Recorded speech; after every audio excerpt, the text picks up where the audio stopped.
अस्सलाम वालेकुम listeners. Novel मुझे तुमसे मोहब्बत है by Humaira Ali, last part. रात अपने आंचल में अंधेरा ही नहीं चांद सितारे भी समेट कर लाई थी, मगर हर रात एक जैसी नहीं होती। कभी कभी रात के दामन में स्याह घंघोर घटाएं और उजले शफाफ मोती भी होते हैं। शौक हवा की छेड़छाड़ के साथ इसके स्याल बालों में अटकती बूंदें इसे बेजार कर रही थी। मेहंदी की तकरीब के इख्तिताम के बाद पापा और अम्मा ने इससे गानिया के तकरीब छोड़कर चले जाने की बाबत बाज़ पुरस की थी। इसका रवैया किसी को पसंद नहीं आया था। वो वजाहतें दे देकर थक गया था। इतने मेहमानों की मौजूदगी में वो लड़की अपने कमरे में जाकर बैठ गई।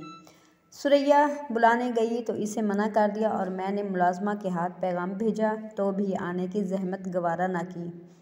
इस ख़ानदान के मर्दों के सामने किसी औरत को ऐसे नखरे दिखाने की इजाज़त नहीं। मर्द औरत का दिमाग दुरुस्त करने के लिए ज़बान ही नहीं हाथ भी इस्तेमाल करने से दरेग नहीं करते। खुद समझा लो इसे। अगर मैंने कुछ कहा तो तुम्हें बुरा लगेगा। इसकी माँ ने पहली बार इसे आड़े हाथों लिया था। वो सर झुकाकर सुनता रहा। अज़ीज़, ये मामलात बीवी की मर्ज़ी से हैंडल नहीं होते। मर्द अपने फ़ैसले खुद करता है। दूसरी शादी का फ़ैसला तुम्हारा था, वरना जब हमने कहा था तो तुमने साफ इनकार कर दिया था। वो लड़की मॉडल है, मगर हम सिर्फ तुम्हारी वजह से चुप हो गए कि चलो तुम अपना शौक़ पूरा कर लो। अब अगर इसकी वजह से घर में बदअमनी होगी तो सवाल भी तुमसे होगा। गानिया तुम्हारे बेटे की माँ है, लेकिन इसका मतलब ये नहीं कि तुम्हारे फ़ैसले की इज़्ज़त ना करे। इसे अच्छी तरह बावर करा दो कि मर्द की शान औरत को इसके असल मकाम पर रखने में है। पाँव की जूती को सर पर नहीं बिठाया जाता। ये किसी और के नहीं, इसके वालिद के अल्फाज थे। इसकी बीवी गानिया के सगे ताया के अल्फाज। अज़ीज़ इनके ख़यालात से शदीद इतराज़ और इख्तिलाफ़ रखता था। उसने अपने वालिद को तासुफ़ से देखा।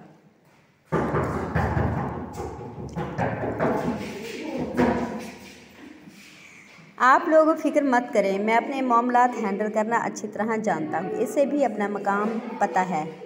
आइंदा आपको शिकायत का मौका नहीं मिलेगा। उसने बेदिली से बात ख़त्म कर दी। वो अपने माहौल, रस्म रिवाज और हवेली के असूलों से सख्त बरगज़िश्ता था और ऐसा अचानक नहीं हुआ था। बहुत आहिस्ता आहिस्ता वो इन रिवायत के ख़िलाफ़ हुआ था। पहली बार इस वक्त जब इलेक्शन के मौके पर सुहेल ने अपने एक मुलाजिम के कत्ल पर ज़मीन आसमान एक कर दिया था। वो समझता रहा सुहेल मुखालिफ पार्टी पर सबकत ले जाने के लिए ऐसा कर रहा है, मगर जब उसने खून बहा में लड़की का तकाजा किया तो अज़ीज़ थे इससे अक्खड़ गया। सुहेल ने बाला ही बाला सब मामला तय करके कातिल की बहन महरुन्निसा से निकाह कर लिया। वो लड़की किसी की मंगेतर थी, कम उम्र और हसास। इसका मंगेतर किस तरह तड़पता रहा, इसे मारा पीटा गया। अज़ीज़ इसका तरफदार था, इसकी वकालत करता रहा, मुकदमा लड़ता रहा, यहाँ तक कि मामला बज़ाहिर ठंडा पड़ गया। मगर ये अज़ीज़ की गलत फहमी थी। इसे चौधरी अजमल ने अपने एक सीनियर दोस्त के बेटे की शादी में जाने का कहकर इस्लामाबाद भेज दिया और इसके जाते ही सुहेल ने महरुन्निसा से निकाह कर लिया। इसके मंगेतर ने खुदकुशी कर ली और महरुन्निसा जिंदा लाश बनकर रह गई। दूसरी बार इसे अपने रस्म व रिवाज से इस वक्त तक शिकायत हुई जब जायदाद की वजह से इसकी शादी इसकी मर्ज़ी के बरखिलाफ़ गानिया से करा दी गई। इसके वालिदैन ने इसे आमादा करने के लिए हर हरबा इस्तेमाल किया। जायदाद से आग करने की धमकी दी, लाताल्लुक़ हो जाने का डर और जब वो ना माना तो सुहेल ने इसकी बहन को तलाक देने की धमकी देकर इसे हथियार फेंकने पर मजबूर कर दिया। उसने शादी कर ली, लेकिन इसका दिल इसकी हवेली के असूलों के ख़िलाफ़ हो गया। वो अपनी ज़िंदगी में सिर्फ बिनश को शामिल करना चाहता था, जिससे वो मोहब्बत करता था। इसके दिल और ज़िंदगी में किसी और औरत की जगह नहीं थी। गानिया को इसकी ज़िंदगी में शामिल कर दिया गया था। वो इसे कई दिनों तक नज़रअंदाज करता रहा। गानिया ने भी इसके आगे पीछे फिरकर इसका दिल जीतने और तवज्जो हासिल करने की कोशिश न की। वो अगर गुरेज बरतता था तो इसे रत्ती बराबर परवाह नहीं थी। लेकिन अज़ीज़ को जल्द एहसास हो गया वो कम उम्र ही नहीं, मोहब्बत जैसे हसास जज्बे से नाबलद भी थी। इसे मोहब्बत नहीं थी तो अज़ीज़ की बेतनाई वो ग्रेस की फ़िक्र खाक होती। इसे पढ़ने का शौक़ था। असजिद ने इसे पढ़ने की इजाज़त दे दी और वो पहला दिन था जब असजिद ने इसकी आंखों में उतरने वाली हैरानी को देखकर लुत्फ़ लिया था। वो इस हवेली के दूसरे मर्दों से मुख्तलिफ था। इसका दिल खुद से वाबस्ता हस्ती को कमतर समझने पर कभी आमादा नहीं हुआ। वो हर औरत की इज़्ज़त करता था, फिर बीवी को क्यों कर इज़्ज़त ना देता। वालिदैन से इसने हवेली के रस्म व रिवाज और नापसंदीदा असूलों के मुतालिक कभी बहस न की और ना ही इनके ख़यालात बदलने की कोशिश की। आज भी वो वहाँ से उठकर अपने कमरे की तरफ चला आया था ताकि गानिया को समझा सके, मगर दरवाज़ा बंद था। कई बार दस्तक देने के बावजूद उसने दरवाज़ा नहीं खोला। वज़िज आकर बाहर आ गया। वसी व अरीज़ हवेली की हदूद से बाहर दरख्तों का सिलसिला था। वो एक तनावर दरख्त के नीचे एक पत्थर पर बैठकर सिरगट सुलगाने लगा।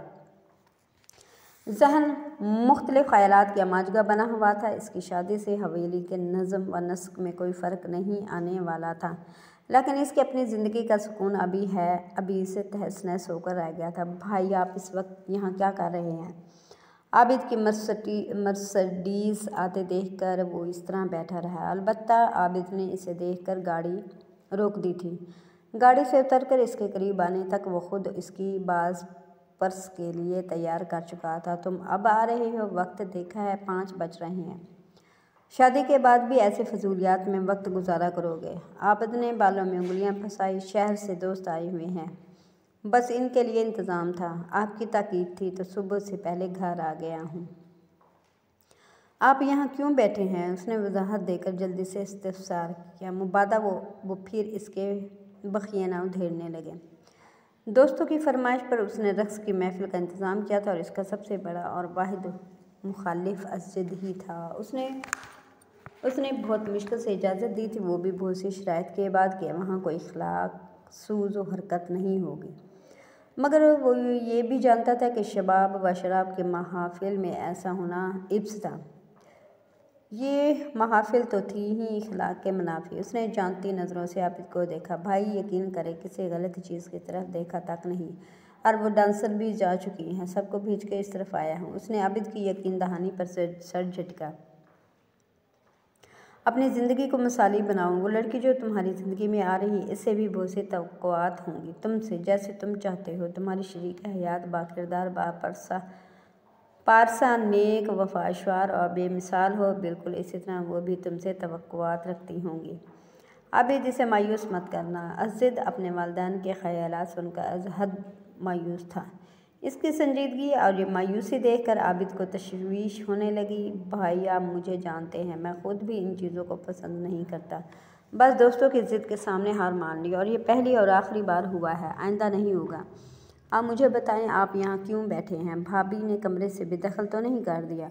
आबिद ने शरारत से इस्तफसार किया। असजिद ने आबिद को घूर कर देखा और आबिद ने इसकी घूरी पर जानदार कहका लगाया। यानी मेरा अंधेरे में चलाया गया तीर बिल्कुल निशाने पर लगा है। चौधरी असजिद, जिसके गुस्से से सब कांपते हैं, वो बीवी से डरता है। डरता नहीं हूँ, इसकी परवाह करता हूँ। वो इंसान है, इससे भी गुस्सा आ सकता है, मेरी कोई बात बुरी लग सकती है, मुझसे इख्तलाफ हो सकता है, और वो अपने जज्बात और ख़यालात के इजहार का मुकम्मल हक़ रखती है। उसने बुरा माने बगैर तहम्मुल से वो सब इस पर वाज़ेह कर दिया जो वो अपने वालिदैन से कहना चाहता था, लेकिन अदब और झिझक मानिया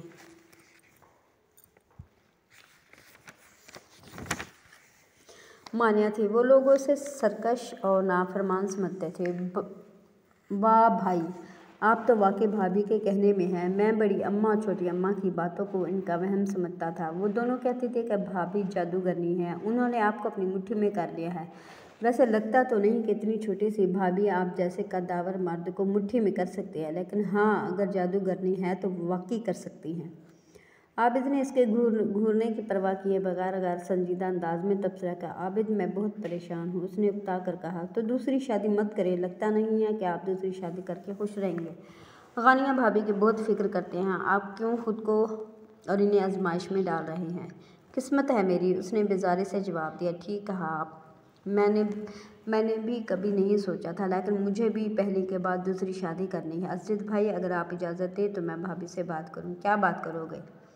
इसे फ़िलहाल किसी की कोई बात समझ में नहीं आ रही है। आपा ने भी समझाया है, मगर वो फ़कत एक बात सुनना चाहती है कि मैं शादी नहीं कर रहा। इसके अलावा इसे किसी बात में कोई दिलचस्पी नहीं। उसने सिगरेट का आखिरी कोश लिया, बचा हुआ हिस्सा एक तरफ उछाल दिया, दूसरी सिगरेट सुलगाने का इरादा मुलतवी करते हुए अपनी जगह से खड़ा हो गया। हवा तेज़ थी, खुनकी बढ़ने लगी थी। फजर की अजान का वक्त भी करीब था। भाई, मगर ऐसा तो कभी नहीं हुआ। हमारे ख़ानदान की औरतें समझौता करना जानती हैं। मर्द औरत के नखरे नहीं बर्दाश्त करते। अपनी बात मनवाने का इख्तियार है आपके पास, और फिर भी इस कदर परेशान नज़र आ रहे हैं। आपको कौन सा इनकी इजाज़त की ज़रूरत है? कर ले शादी, भाभी खुद ही ठीक हो जाएंगी। आबिद के मशवरे पर उसने गहरी सांस ली। इस वक्त बिल्कुल हमारे वालिदैन वाली ज़बान बोल रहे हो तुम। खैर, तुम बेफिक्र हो जाए, इसे मना लूँगा। आबिद ने सर असबात में हिलाया। वो दोनों हवेली में आ गए। फ़िज़ा में अजान की आवाज़ें बुलंद होने लगी। आबिद अपने कमरे में चला गया। दूसरे कमरे में जाने से पहले वो एक बार फिर अपने कमरे की तरफ आ गया। दरवाजे की नाप पर हाथ रखा। दरवाज़ा खुला हुआ था। उसने इत्मीनान की सांस लेते हुए अंदर कदम रखे। वो नमाज के अंदाज में दुपट्टा ओढ़ रही थी। इसे देखते ही असद का गुस्सा उठ कर आया। ये क्या बच्चेकाना हरकतें कर रही हो तुम? सारी रात मैं बाहर रहा। हुदैत को भी तुमने फिरदौस के पास छोड़ दिया। अपनी जिम्मेदारियों का एहसास है तुम्हें? अम्मा बाबा नाराज़ हो रहे थे। मेहमान अलग चाय में गोइयाँ कर रहे थे। बिनश पर भी अच्छा तासुर नहीं पड़ा। उसने बामुश्किल अपनी आवाज़ बुलंद ना होने दी। गानिया के चेहरे के पथरीले तासरात में कोई दरार न पड़े।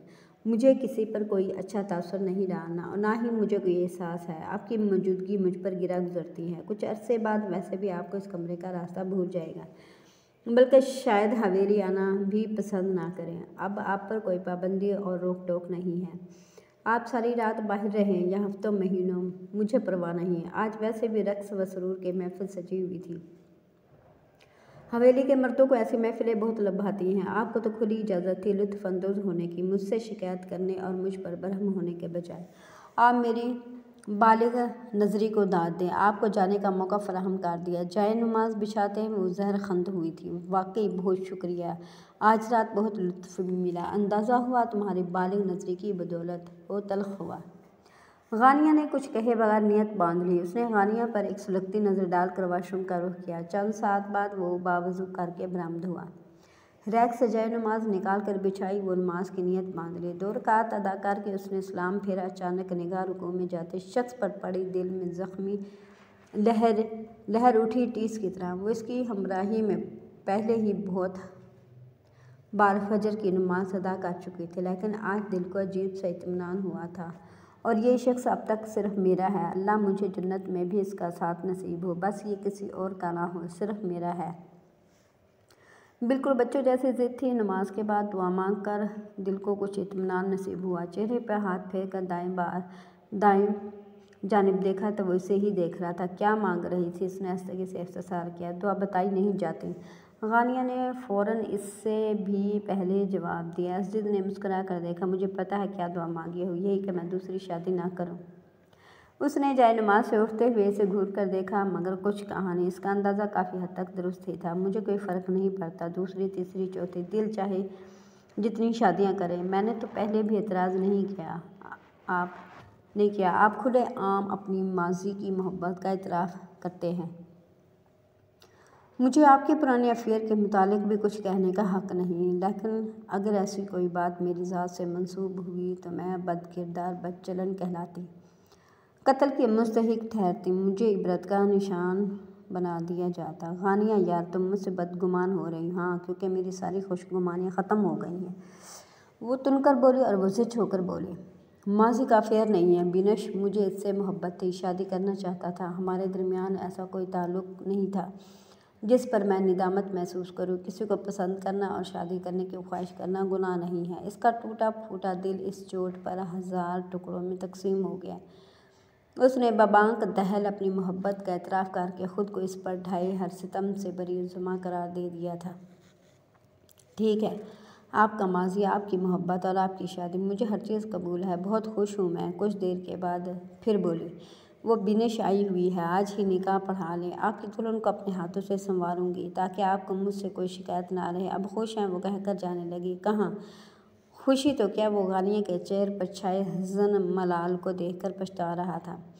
काश वो अपनी माजी से फ़कत एक नाम मिटा सकता। गानिया ने संजीदगी से इसे देखा। अपा से हुदैद को लेने जा रही हूँ, बेफिक्र रहे। नाश्ते की मेज़ पर घर वालों के साथ आपकी बिनर से भी अपने कल के रवैये की माजरत कर लूँगी।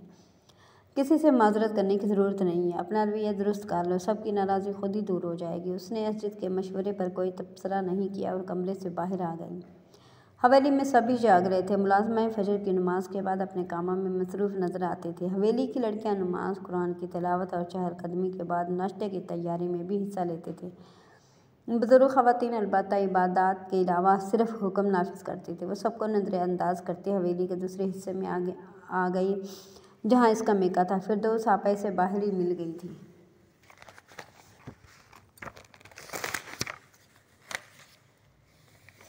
आपा सलाम। हुदैद कहाँ है? वो खुद को नॉर्मल जाहिर कर रही थी। सो रहा है, रात भर जागा और रोता रहा। अजीब माँ हो, सबसे नाराज़ी है।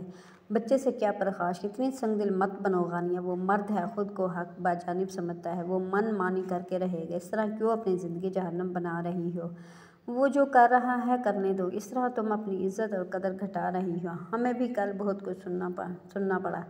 घर में शादी है, इसी बात का लिहाज कर लो। फिरदौस आपा के अल्फाज भी कम तकलीफ दे ना थे। वो दर्द छुपा कर मुस्कुराई। ठीक कह रही हैं आप, मुझसे गलती हो गई, माफ़ कर दें। आइंदा शिकायत का मौका नहीं दूंगा। अब हुदैद को ले लूँ। फिरदौस ने इसे हैरत से देखा। इस कदर नॉर्मल अंदाज भी ज़बत का राज फाश कर गया था। गानिया, कुछ हुआ है? उसने इस बात में सर हिलाया। हाँ, अपनी बेवकूफ़ी का एहसास हुआ है। ठीक कह रही थी आप, वो हक बजानिब है, मैं ही अपनी इज़्ज़त घटा रही हूँ।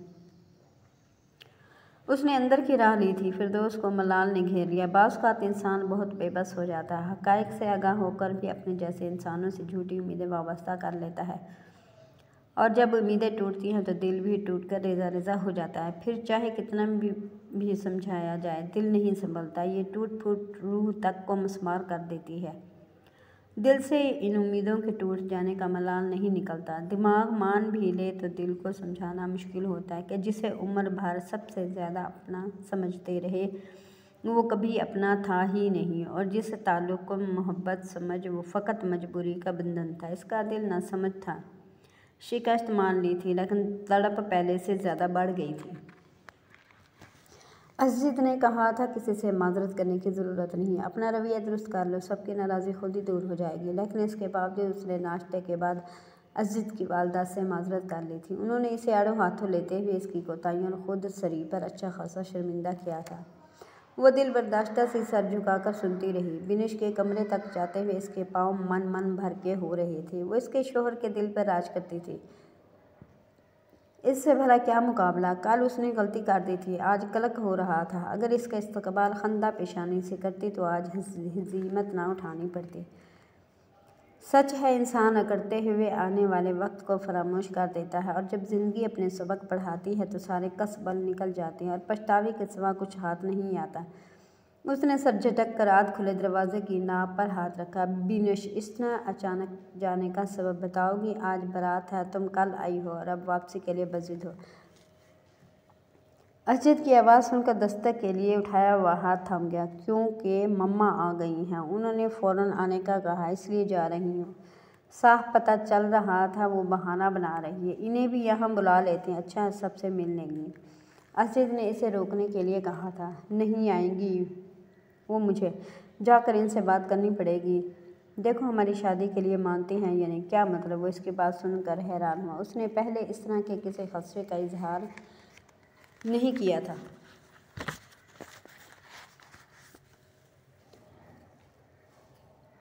दूसरी तरफ गानिया थी, जिसे इस बात से अब वाकई कोई फ़र्क नहीं पड़ता था। अगर कोई सबब बन भी जाता इसकी शादी रुकने का, तो दिल भी ऐसी फांस गड़ गई थी जो कभी निकल नहीं सकती थी। मतलब इन्हें बहुत सी बातों पर एतराज़ है, जैसे तुम्हारी पहली शादी पर, गांव में रिहाइश पर। ये सब बातें तुम पहले से जानती थी? उसने याद दिलाया। हाँ, मैं जानती थी, लेकिन मम्मा नहीं जानती थी। मैंने इन्हें कहा भी कि मैं गांव में नहीं रहूँगी, मगर तुम्हारा ताल्लुक गांव से है, तुम इससे कट कर नहीं रह सकते। और सबसे बढ़कर मम्मा को तुम्हारी पहली शादी की बात पर एतराज़ है। इनका मुतालबा है कि तुम पहली बीवी को तलाक दो, फिर शादी हो सकती है। गानिया का वजूद जो ज़ज़लों की ज़द पर था, तुम जानती हो ऐसा नामुमकिन है। असजिद ने कहा। हाँ, तुमने एक बार बताया था तुम्हारे ख़ानदान में बेटे की माँ को अहमियत दी जाती है, हमेशा ना और मुमकिन के बीच एक रास्ता होता है। इसकी हैसियत मुस्तहकम सही मगर नामुमकिन कुछ नहीं। तुम कानूनी कार्रवाई के ज़रिए बेटे को रख सकते हो, इसे छोड़ दो।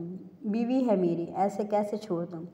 तुमसे शादी का वादा किया था, लेकिन ऐसी किसी बेवकूफ़ी की कसम नहीं खाई तो वो तहम्मुल से गया है। जिस वक्त शादी का वादा किया था उस वक्त कोई दूसरी औरत तुम्हारी ज़िंदगी में नहीं थी। और याद करो, तुमने मुझसे हमेशा सिर्फ मेरा बनकर रहने का वादा किया था। कहा था मेरे अलावा तुम्हारी ज़िंदगी में कभी कोई दूसरी औरत नहीं आएगी। मैंने फिर भी ये कड़वा घूंट पी लिया।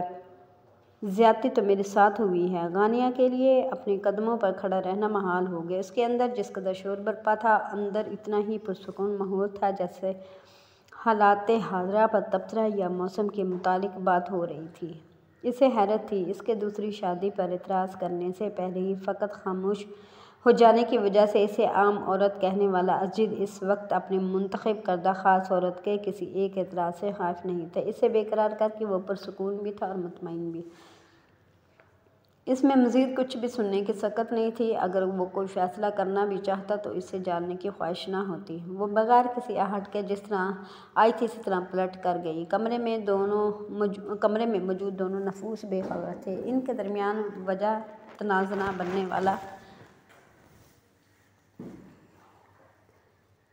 बनने वाला जवाब इस बहस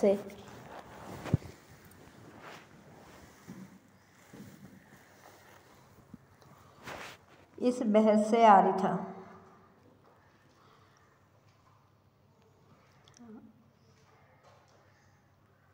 कि इसे छोड़ दिया जाएगा या नहीं। असजिद बिनुश के बदलते हैं तेवर देखकर हैरान नहीं था।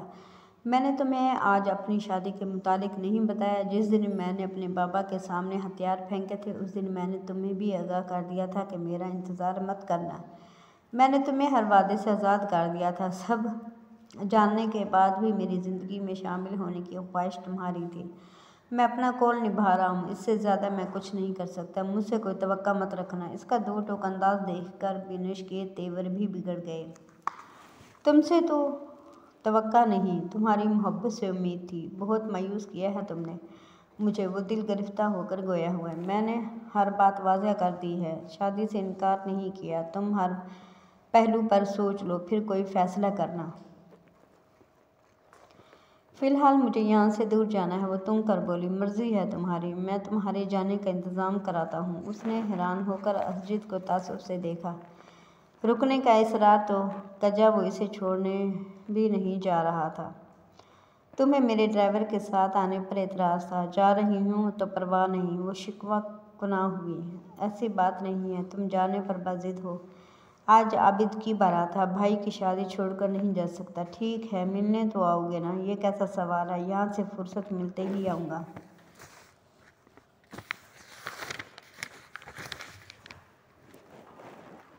अपनी बीवी से कहना शादी अटेंड कर ले। मेरी वजह से तकलीफ छोड़कर चली गई थी। तुमने इसे बहुत सर चढ़ा रखा है। उसने अपना सामान पैक कर लिया था, अब तवज्जो से इसे देख रही थी, जबकि असजिद का सारा ध्यान मोबाइल की रोशनी स्क्रीन की तरफ था। वो नाजुक मिजाज है, अब बर्दाश्त और ज़ुबत के मराहिल से गुजरना पड़ा है तो कुछ बिगड़ी हुई है, जल्द ही समझ जाएगी। मैं जाने से पहले इससे मिल लूँ। उसने कुछ सोच कर इजाज़त तलब की थी। असजिद ने नफ़ी में सर हिलाया था। कल से बहुत डिस्टर्ब है, जाते जाते तुम इसे मज़ीद परेशान कर दोगे। आज आबिद की बारात भी है, मूड ऑफ हो गया तो फिर कमरा नशीं हो जाएगी। तुम दोबारा आओगी तो मिल लेना। बिनुश के दिल में इसके लिए हसद और जलन का अलाव जल उठा, जिसे वो इस कदर अहमियत दे रहा था। इससे मोहब्बत नहीं करता था, और जिससे मोहब्बत करता था वो इसकी ज़िंदगी में कहीं थी ही नहीं। मुझे जाना है। इसे एकदम हर शय से बेजारी महसूस होने लगी थी। असजिद ने इसे उलझ कर देखा, फिर कमरे से बाहर चला गया। बिनुश के मोबाइल पर कॉल आने लगी थी। हर बार जहन से झटक कर उसने कॉल रिसीव की थी। अपनी माँ को जल्द वापस आने का यकीन दिलाते हुए वो दिल गिरफ्तार थी। शादी की तकरीब ख़त्म होती उसने रफ्ते सफ़र बांध लिया। वो बड़ी अम्मा के इसरार पर रुक गई थी और रुक कर पछताई थी। गानिया का रवैया गुज़िश्ता रोज़ से बिल्कुल मुख्तलिफ था। चेहरे पर मुस्कुराहट सजाए वो मेहमानों की तवाज़ा में मसरूफ़ थी।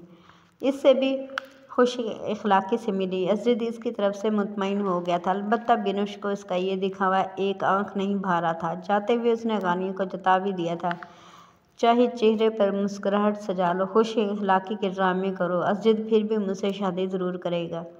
गानिया ने दूर खड़े असजिद को देखा। वो बिनिश का मुंतज़िर था। जानती हूँ, और मैंने कभी मना भी नहीं किया। उन्होंने वादा किया है तो इसे निभाए। मैं अपने शोहर की ज़ुबान से निकले हुए अल्फाज की कदर कीमत से वाकिफ़ हूँ। इसका लबो लहजा हमवार था। बिनिश ने इसे इस्तेहज़ाइया नज़रों से देखा। कल तक तो बहुत ही अकड़ ही थी, एक दिन में सारी अकड़ निकल गई। यकीनन असजिद ने तलाक की धमकी दी होगी। तुम जैसी अपने हकूक़ से नाबुलंद गाँव देहात की लड़कियां तलाक से बहुत डरती हैं ना। वो साबका अंदाज में गोया हुई। हम जैसी लड़कियां चाहे गांव में रहें या शहर में, छोड़ दिए जाने से डरती हैं, क्योंकि हम रिश्तों की कदर कीमत से वाकिफ़ होती हैं। अपने हकूक़ से ज़्यादा फ़राइज़ की बजावरी में कोशा रहती हैं। अपनी ज़ात से अपनों को दुख देने से डरती है। और मैं जान गई मस्जिद की खुशी आपके साथ में है, इसलिए पीछे हट गई। बिनिश ने इसके नपे तोले अंदाज और एतमाद को नापसंदीदा नज़रों से देखा और कोई अलविदाई जुमला कहे बगैर आगे बढ़ गई। असजिद इसे छोड़ने जा रहा था। 2 दिन बाद वलीमा था। असजिद की वापसी तक इसे खुद को आदत डालनी थी, मुस्कुराने की और इसकी गैर मौजूदगी के असबाब को भुलाने की। इसकी वापसी बेहद अज़ियतनाक थी। एक जामद चुप थी जो इन दोनों के दरमियान हाइल हो चुकी थी। अब वो इससे कम मुखातिब होती थी। असजिद भी इसके वजूद का फरामोश कर चुका था, और ये एक लिहाज से ठीक ही था।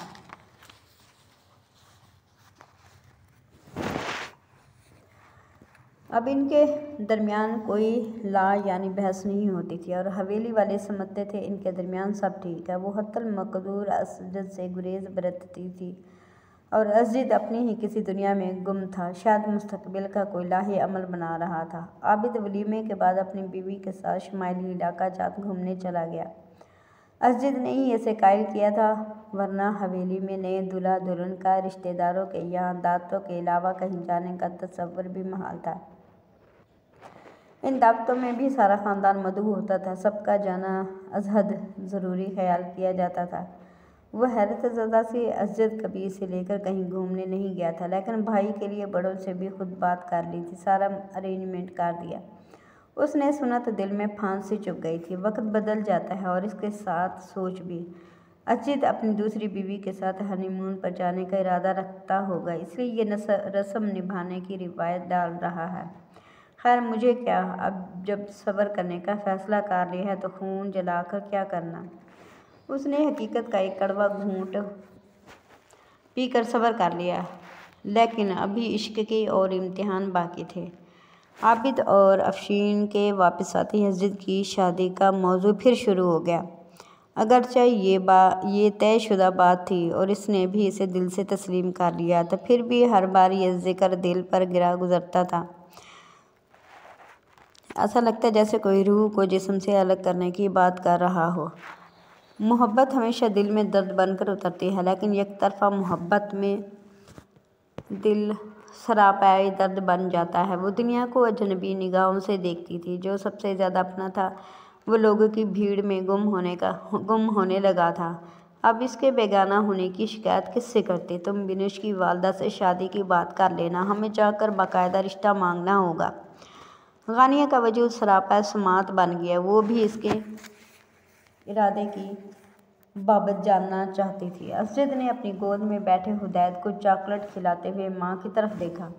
मैं जब बिनुश को कराची छोड़ने गया था तो ज़्यादा रात होने की वजह से बिनुश को इसके घर के बाहर से ही छोड़कर आ गया था। इसकी वालदा से मुलाकात नहीं हुई थी और इसी दिन के बाद मेरा कराची जाना नहीं हुआ। उसने सरसरी अंदाज में जवाब दिया। बज़ाहिर कोई पेशरफ्त नहीं हो रही, मगर मुझे लगता है भाई किसी दिन अचानक निकाह का बताकर हम सबको हैरान करना चाहते हैं।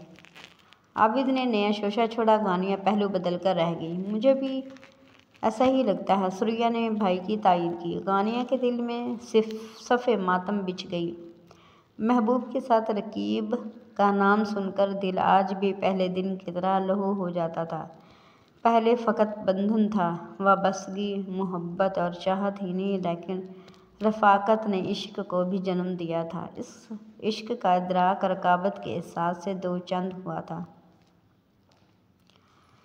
इससे पहले असजिद सिर्फ एक मेहरबान शौहर था। महबूब बनकर जालिम और संगदिल ही नहीं पराया भी हो गया था। वो इस मौजू से बचने के लिए उठकर अपने कमरे में आ गई।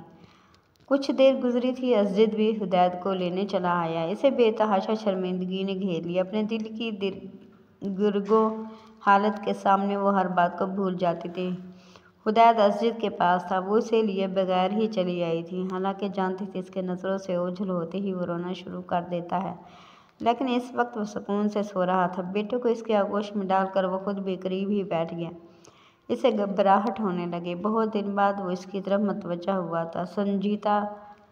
संजीदा कुछ सोचती हुए मकनातीसी निगाहें इस पर मुर्तकिज़ थी। शायद अभी वो कोई इंकिशाफ करने वाला था। उसने निकाह तो नहीं कर लिया। इसका दिल पिंजरे में कैद पंछी की तरह आज़ादी के लिए फुड़फुड़ाने लगा। वो अपनी मोहब्बत के हसूल की खबर सुनाकर इसकी रूह खींचने के दर पे था।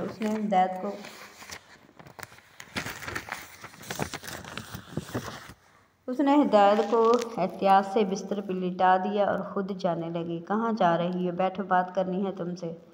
तो वो वक्त आ गया है जिससे भागती रही। मेरे नज़दीक बैठा शख्स मेरा कभी था ही नहीं। उसने दिल को मजबूत करके असजिद की तरफ देखा। मैं मुस्तकिल बुनियादों पर कराची शिफ्ट होना चाहता हूँ। इसके दिल पर बर्क सी कूंदी। इस फैसले के लिए इसे यकीनन ज़्यादा सोचना नहीं पड़ा होगा। रफ़ाकत मोहब्बत की ज़मानत नहीं होती, बल्कि इसी तरह जुदाई भी फरामोशी का सबब नहीं बनती। वो मेरे साथ था, लेकिन बीनुश से मोहब्बत करता था। बीनुश से दूर होकर भी इसी का था। वो इसकी ज़िंदगी से कभी गई ही नहीं थी। इसका जहन जैसे मफलूज हो गया था। वो इसे बेतासुर चेहरे के साथ सुन रही थी। तुम सुन रही हो क्या कह रहा हूँ मैं? उसने चौंक कर इस बात में सर हिलाया। असजिद ने सिलसिला कलाम जोड़ा। अब तुम भी मुखालफत मत शुरू कर देना मेरी। मैंने बहुत सोच समझकर फैसला किया है। शहर जाने से हवेली से ताल्लुक़ ख़त्म नहीं होगा, आना जाना लगा रहेगा। आजकल फासलों की अहमियत ही कितनी रह गई है। कब जा रहे हैं आपने? उसने असजिद की बात कतई कर दी। मैं कल जाऊंगा। कुछ रेनोवेशन का काम करवाना है। लॉन वगैरह की हालत बहुत बेहतर है, लेकिन फिर भी बहुत सी चीज़ें हैं जिन्हें तवज्जो की ज़रूरत है। अपने एतमाद की मुलाजमा है तो मियाँ से भेज दो, वहाँ काम करने वाले मिल जाएंगे, मगर फौरी तौर पर मुलाजमीन अरेंज करना मेरी बस की बात नहीं है। ये डिपार्टमेंट तुम देख लो। ठीक है। उसने सूरत से गर्दन हाँ में हिला दी। असजिद ने इसे ताज्जुब से देखा। तुम्हें एतराज़ नहीं? मेरे एतराज़ से आप अपना फ़ैसला तो नहीं बदल देंगे। जाहिर है आपकी बात की अहमियत है, लिहाजा मैंने एतराज़ करने की आदत छोड़ दी है। इसका अंदाज़ मादाना था। असजिद ने सर इस बात में हिला दिया। अच्छा किया। मुझे एतराज़ और बहस पसंद भी नहीं है, और इसे हमेशा की तरह लगा ये जुमला इसी के लिए है। मुझे तुम पसंद नहीं है। ज़रा इसे रद्दबदल से हकीकत नहीं बदलती। उसने सब्र को आवाज़ दी। वही सहारा था। वो समझ गई थी सब्र शिकस्ता दिल को टूट बककर बिखरने नहीं देता। हर हाल में इंसान का दोस्त इसका गुमसार बनता है। मीठी सी सरगोशी करके सब ठीक हो जाने का यकीन दान करता है। अल्लाह सब्र करने वालों का मददगार है। ये ख्याल इसे हर बुरे हालात में ढारस देकर कभी गिरने नहीं देता था। इज़्ज़त नफ्स का रखवाला है। वो जज्बात की फसीलों पर किसी पहरेदार की मानद सीना सब्र रहता है। ज़माने के गर्म बसर्द अपनों के तल्ख रवैये, बेतनाई और नाइंसाफ़ी के जवाब में एक सब्र ही है जो हर जंग में फातिह ठहरता है। वो सब्र करेगी, ये तय था। शिकायत करके असजिद के दिल से अपना मकाम नहीं खोना चाहती थी। मामूली बातों पर रोज़ रोज़ के शिकवे गिले करके बाज़ औक़ात इंसान अपना मकाम गंवा देता है। वो उदास थी। असजिद पर अपनी उदासी का भेद नहीं खोलना चाहती थी, लिहाजा संजीदगी और बुर्दबारी का लिबादा चेहरे पर सजा लिया। इसका दिल किसी तन्हा गोशे को तलबगार था। वो तन्हा रहकर अपने दिल की उदासी का जश्न मनाना चाहती थी, लेकिन वो इसे तन्हा छोड़ने के मूड में नहीं था। वो इससे बातें करना चाहता था। नवाज़िशात का ये वक्त गानिया के दिल को मज़ीद गमज़दा करने लगा था। शायद ये अलविदाई मुलाकात थी, जैसे वो रस्म निभा रहा था। वादे और कस्में ना सही, बिछड़ने की रस्में तो होती हैं। कभी अगर लौट कर आएगा तो एक दर खुला मिलेगा, दो आंखें इसकी मुंतज़िर होंगी। पता नहीं वो अपनों से मिलने आया करेगा या ख़ास इसे अपना आप ग्रहण लगे चाँद की मानद लगने लगा था। इनके दरमियान बिनिश का वजूद हायल था। वो उस जिद को कैसे नज़र आती है। औरत चाहे चट्टान जितनी मजबूत हो, इसकी आधी जिम्मेदारियां का बोझ उठाती हो, लेकिन मर्द के लिए इसका वजूद निगाह से ओझल होते ही गैर अहम हो जाता है। इसके जहन में दिल में जंग जारी थी। इसकी मेहरबानियां मज़ीद बढ़ती से पहले ही वो खड़ी हो गई। मुझे ईशा की नमाज़ पढ़नी है, आप आराम करें, वैसे भी कल आप सफ़र पर जाएंगे। इसकी तरफ देखकर बगैर वो वज़ू करने के लिए वॉशरूम की तरफ चली गई। अजीत ने लब भींचकर इसके गुरेज को बर्दाश्त किया। जानती हो, मुझे नज़रअंदाज होना पसंद नहीं, मगर कोई बात नहीं, अभी बेनियाजी बरत लो। जब मैं फ़रार की राही महसूस करूँगा तो तुम्हारे गुरेज का खोल चटक कर टूट जाएगा, फिर पछताओगी। सामने हूँ तो बेतनाई बरत रही हो, चला जाऊँगा तो मुझे याद करके रोगी। उसने नमाज के अंदाज में दुपट्टा बांधते हुए अजीत के दावों को सुना। इसकी खुशफहमियों का सिलसिला तवील था। वो खामोश रही। अजीत ने बेड से उतरकर बाहर गिरा ली। उसने जान चलाने के बजाय सर झटक कर नमाज की नीयत बांध ली। सब्र ने दिल का हाथ थामा तो उसने राजी बारज़ा रहना भी सीख लिया है। इसे अपने दिल को समझाना आ गया था। अगर ज़िंदगी इसी तौर गुजरती थी, ऐसे ही सही इसे समझौता करना आ गया था। नमाज पढ़ते हुए इस तरह और मायूसी भी दम तोड़ गई। नमाज मुकम्मल करके सलाम फेरने के बाद दुआ के लिए हाथ उठाते ही आंखें लबालब पानियों से भर गई। वो बेबसी और दीवानगी की इंतहा पर आज भी रब से इसे मांग रही थी जो इसी का था। पूरे 3 माह उसने जल बिन मछली की माने तड़पते गुजारे। रमज़ान गुजर गए, ईदें भी गुजर गई। उसने हाथों पर मेहंदी लगाई, ना ही चूड़ियाँ पहनी। आबिद के निकाह की तैयारियां शुरू हो गईं, मगर इसके आने के आसार ना थे। हवेली से कराची ऐसे दूर लगने लगा जैसे चाँद ज़मीन से दूर लगता है। वो रोज़ फ़ोन करके इसकी खैरियत पूछता था। यह भी एक रस्म थी या रवादारी की। गानिया मैं ठीक हूँ और हुदैद भी ठीक है, वो भी कहकर राब्ता मुनक़ता कर देती थी। इससे करने के लिए सारी बातें ख़त्म हो गई थी। न शिकवे गिले थे और न खुश उम्मीद। वो बात करती भी तो क्या। मेरा बेटा हवेली का रास्ता ही भूल गया। पता नहीं इस शहर वाले में क्या जादू किया है। गानिया को अपनी गृहस्थी संभालनी ही ना आई। और भी औरतें हैं जिनकी शोहरों ने दूसरी शादी कर रखी है, मगर कोई अपनी बीवी से ऐसे कता ताल्लुक़ करके नहीं बैठा है। उस दिन से डर कर समझाते थे कि शोहर से ज़िद मत बहादो, मगर यह लड़की मुंह फैलाकर घूमती रही। बड़ों की बातों को दरखू इतना नहीं जाना। आज अपनी हरकतों का अंजाम देख लिए। इसकी सास बेटे की लापरवाही का जिम्मेदारी से ठहराने लगी थी। उठते बैठते ताने दिया करती। घर वालों की निगाहों में तरहम से ज़्यादा इल्ज़ाम नजर आने लगे थे। दबी ज़बान में इससे सवाल किए जाते, ऐसे सवाल जिनके जवाब इसके पास नहीं थे। इसकी माँ घबरा कर पूछने लगी थी, गानिया ठीक बता, तुझे छोड़ तो नहीं देगा जिद? कुछ कह कर गया है? वो खामोश खाली आंखों से इन्हें देख कर नफ़ी में गर्दन हिला देती, मगर इसकी चुप तसल्ली बख्श नहीं थी। कोई फैसला तो नहीं करके गया है? सास का सवाल ज़्यादा कारी लगता था। वो जवाब देने से गुरेज करती। क्या पता फैसला करके गया हो और इसकी खुशफहमी धरी की धरी रह जाए। इसका एतमाद दम तोड़ चुका था।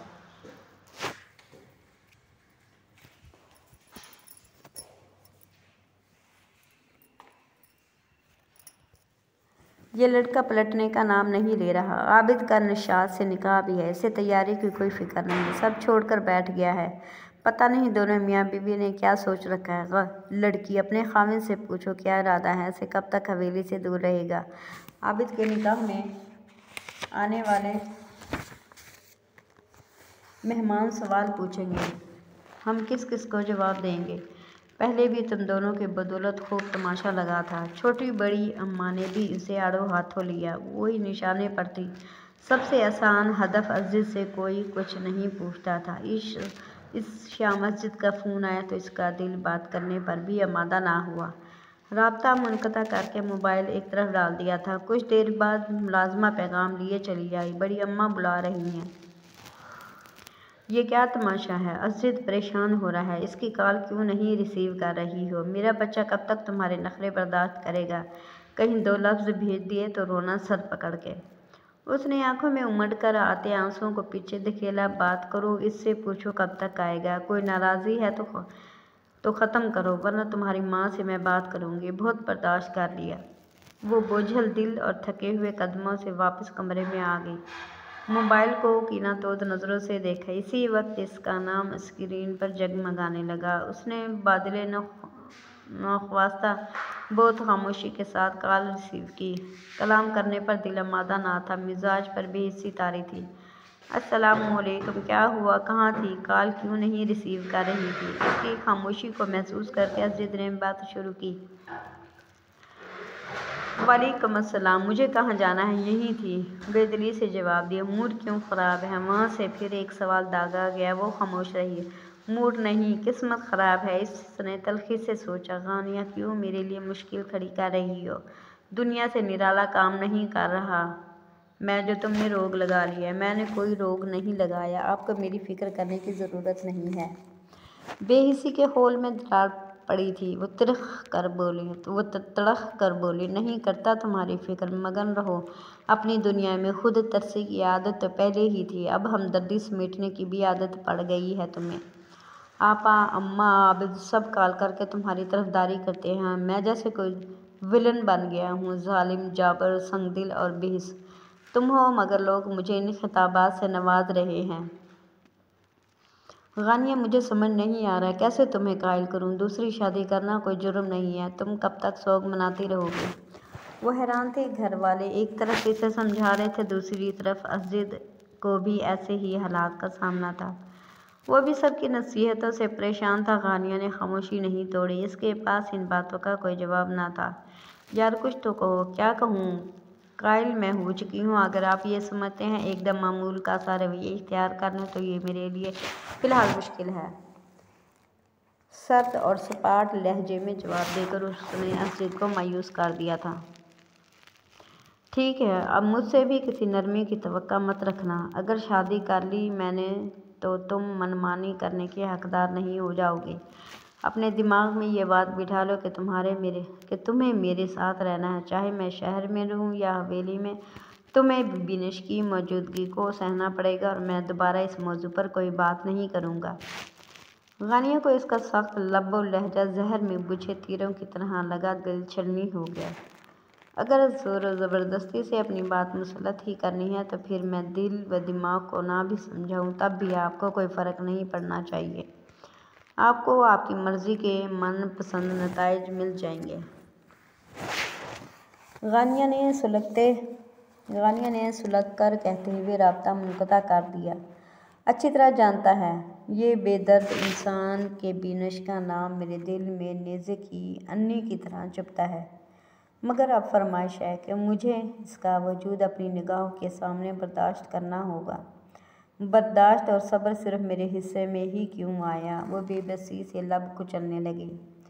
मेरा सुकून बर्बाद करके सुकून मिल गया होगा, जालिम संगदिल इंसान। वो रोने लगी थी। जहन सिर्फ ये सोच रहा था किस तरह अज़ीज़ को इसके इरादों से बाज रखा जाए। बिनुश को हर वक्त सामने देखने का हौसला नहीं था इसमें। किस्मत ने इसे किस मकाम पर लाकर खड़ा कर दिया था, कोई जाए फरार ना थी। वो दोनों एक दूसरे के रूबरू थे। मध्यम रोशनियां, पुरसुकून माहौल, भाप उड़ाते काफ़ी के मांगे। एक रेस्टोरेंट में पुरतकल्लुफ़ डिनर के बाद बिनश बात शुरू करने के लिए अल्फाज ढूंढ रही थी। तो तुम अपना इरादा बदल चुकी हो। इसकी मुश्किल अज़ीज़ ने आसान कर दी। उसने चौंक कर अज़ीज़ को देखा। मुझ में इस कदर बर्दाश्त नहीं है कि तुम्हें किसी और के साथ शेयर करूं। अपनी मोहब्बत को आजमाइश में नहीं डालना चाहती। तुम्हारी बीवी के मुतालिक सोचते ही मेरे दिमाग की शरियानें फटने लगती हैं। वो तुम्हारी ज़िंदगी में मुझसे ज़्यादा अहम और ज़रूरी है। हम जब यूनिवर्सिटी में थे इस वक्त तुम्हारी आंखें बिल्कुल शफाफ आईने की तरह थी। मैं इनमें अपना अक्स देख सकती थी, लेकिन अब मुझे दूर तक अपना आप दिखाई नहीं देता। अज़ीज़, इतने माह में मुझे एहसास हो गया कि तुम्हारी ज़िंदगी में मेरी कोई जगह नहीं है। मैंने तुमसे कहा कि तुम अपनी बीवी से कुछ अरसे ना मिलो और सिर्फ मेरे मुतालिक सोचा। तुमने मेरी बात भी मानी। मैं चाहती थी इसे तुम्हारे जहन व दिल से निकाल दूँ, मगर ये मेरे इख्तियार में नहीं। मेरी मोहब्बत इतनी ज़ोरावर नहीं कि तुम्हें इससे छीन सके, लिहाजा मैंने हार मानकर दस्तेबरदारी का फ़ैसला कर लिया। तुम भी सिर्फ अपना वादा ही निभा रहे थे। मुझे हैरत है, हमारी मोहब्बत को बहुत जल्द फरामोश कर दिया तुमने। अजीत ने इसकी बात सुनकर इसे इत्मीनान से देखा। तुम्हारे अमेरिका से आने के बाद हमारी पहली मुलाकात में मैंने ये वाज़ह कर दिया था कि मैं अपनी ज़िंदगी से खुश और मुतमईन हूँ। ये इंकशाफ आज नहीं हुआ। तुमने फ़ैसला करने में बहुत वक्त लिया, हालांकि ये वक्त तुम अव्वल रोज़ से जानती थी। मैं समझती थी तुम मुझसे अभी मोहब्बत करते हो। तुमने खुद कहा था तुम्हारी बीवी खुद में मगन रहने वाली लड़की है। वो मोहब्बत की गहराई और दर्द से नावाकिफ़ है। तुम इसे तकलीफ़ नहीं देना चाहते। इसे हमारी मोहब्बत के मुतालिक बताने के लिए वक्त मांग रहे थे, और मैं समझती रही कि तुम इस देहाती लड़की की जाहिलाना सोच की वजह से इसे बताते हुए हिचकिचा रही हो। मुझे अंदाज़ा नहीं था कि तुम इससे मोहब्बत करते हो, इसलिए इसे तकलीफ़ नहीं देना चाहते। वो ज़हर खम्द लहजे में बोली, बिनश वो मेरी बीवी है, रफ़ाकत है, उनसियत को जन्म देती है। साथ रहने से मैं इसका आदी हो गया था। आदत भी ऐसी कि इसके बगैर सांस लेने का तसव्वुर भी महाल हो गया, मगर मैंने इसे सिर्फ आदत समझा। मुझे इसके लिए अपनी शदीद मोहब्बत का अदराक भी इस वक्त हुआ जब तुम वापस आई, वरना हमारे दरमियान एक बेहद गहरी खामोशी थी। ऐसी खामोशी जो दिल को भाती है, खुशगवार ज़िंदगी से भरपूर खामोशी। हम दोनों बहुत खामोशी से, रफ़ाकत से मोहब्बत तक के सफ़र में हमरा थे। इस खामोशी को तुम्हारी आमद ने तोड़ा।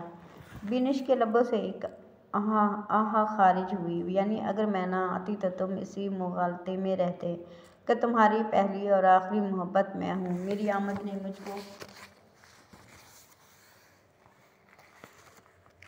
मुझसे ये साथ छीन लिया। इसे अपनी वापसी का शदीद कलक हुआ।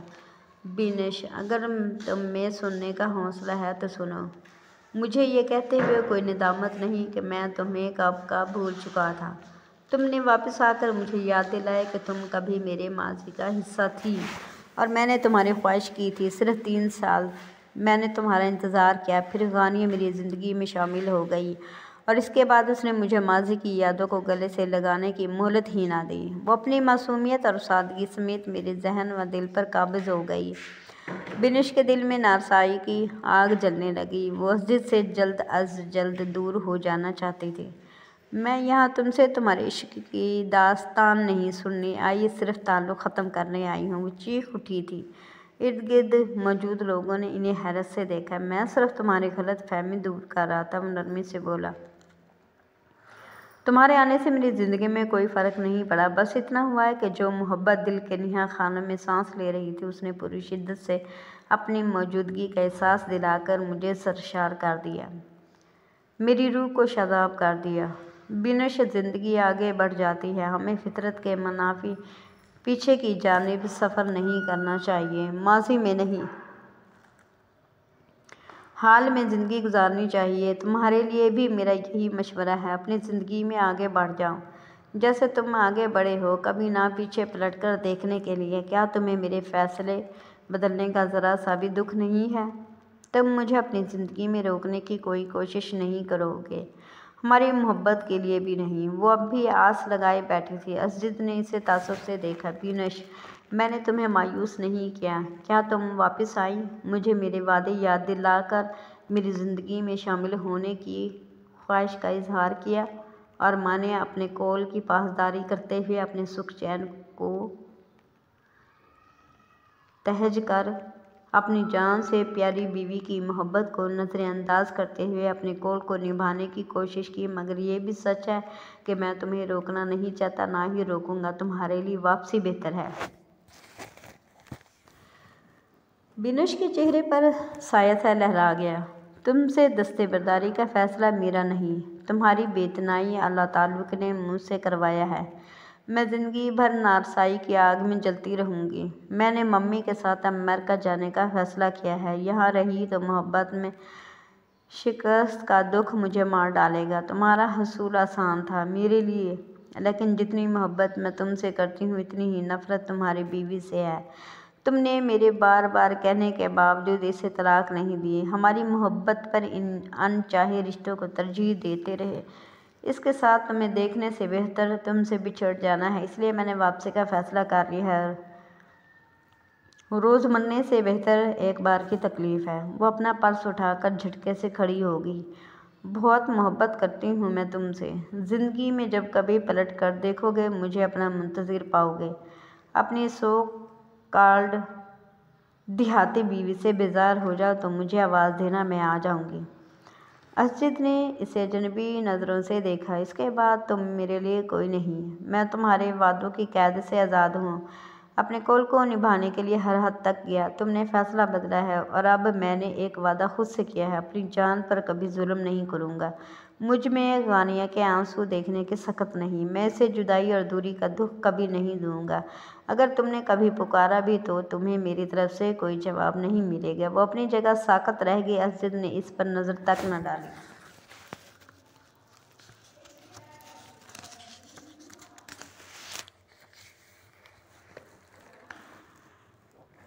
आंखों पर गहरे चश्मे लगाने के बाद टेबल पर से अपना मोबाइल और गाड़ी की चाबी उठाकर रेस्टोरेंट के बैरूनी दरवाजे की सिमत बढ़ गया।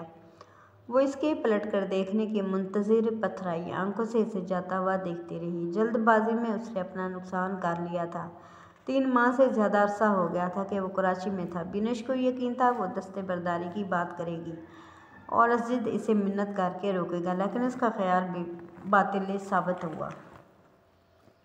मोहब्बत का दरिया अगर अपना रुख मोड़ ले तो इसका पलटना आसान नहीं होता है। इसे बंजर करके जाता हुआ असजिद इसे भूल गया था। इसका अमेरिका जाकर मॉडलिंग करने का फ़ैसला गलत था। इसका वापस आने का फ़ैसला गलत था। इस असजिद की ज़िंदगी में आने का फ़ैसला गलत था और इसकी ज़िंदगी से जाने का फ़ैसला भी गलत था। वो इसे खो चुकी थी। इसे अपनी सांस लेने में, सांस सीने में अटकती महसूस हुई। ये उम्र भर का खसारा था। उसने अपनी जल्दबाजी में मोहब्बत को ही नहीं, एक अनमोल शख्स को गुमा दिया था।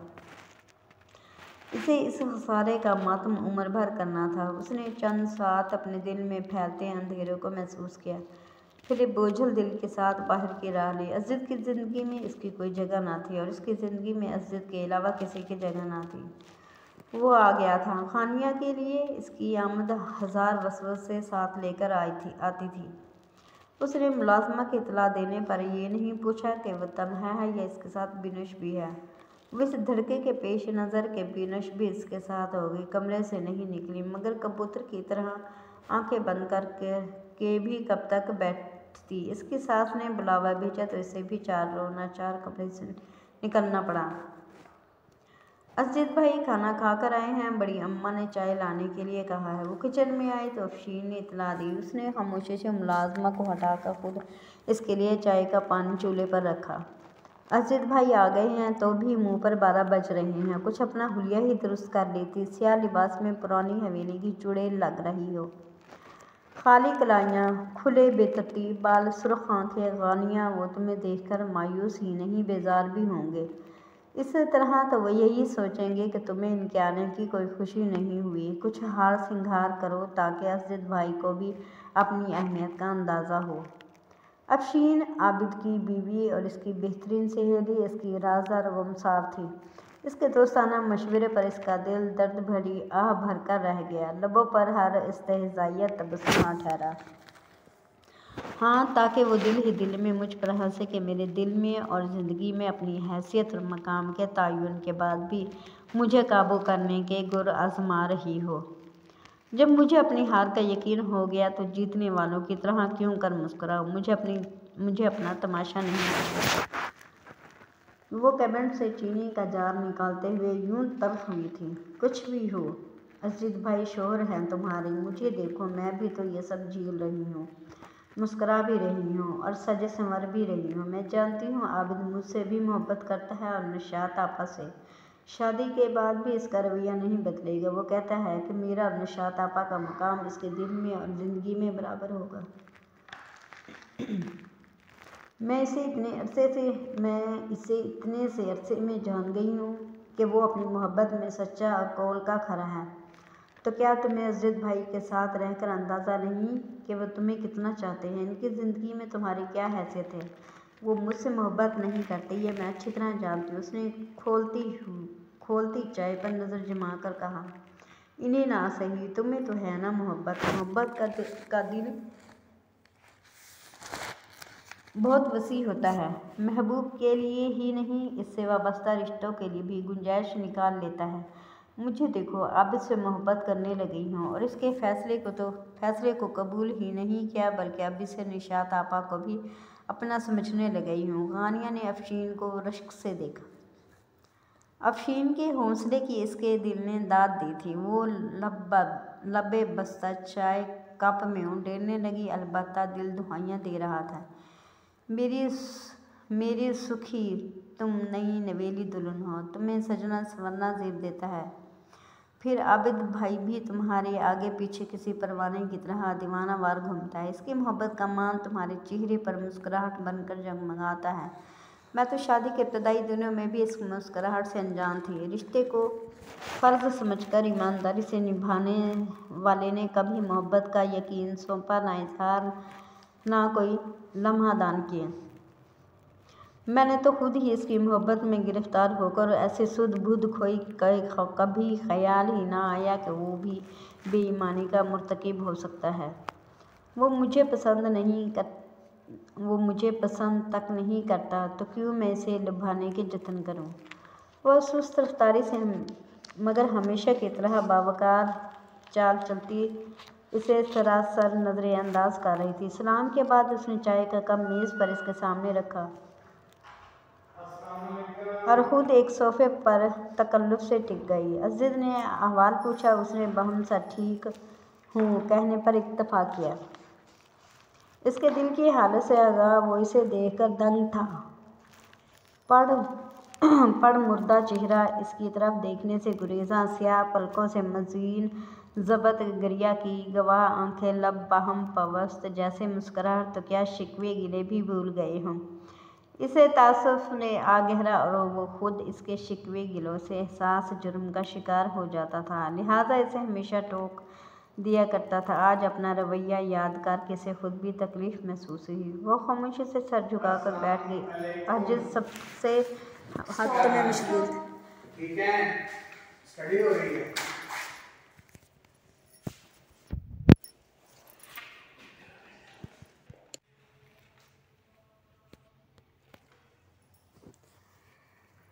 सलाम के बाद उसने चाय का कप मेज़ पर इसके सामने रखा और ख़ुद एक सोफ़े पर तकल्लुफ़ से टिक गई। अज़ीज़ ने अहवाल पूछा। उसने बहुमसा ठीक हूँ कहने पर इत्तफ़ा किया। इसके दिल की हालत से आगाह वो इसे देखकर दंग रह गया। पड़ मुर्दा चेहरा इसकी तरफ देखने से गुरेज़ा, स्याह पलकों से मज़ीन ज़बत गरिया की गवाह आंखें, लब बाहम पवस्त जैसे मुस्कुराहट, तो क्या शिकवे गिले भी भूल गए हों।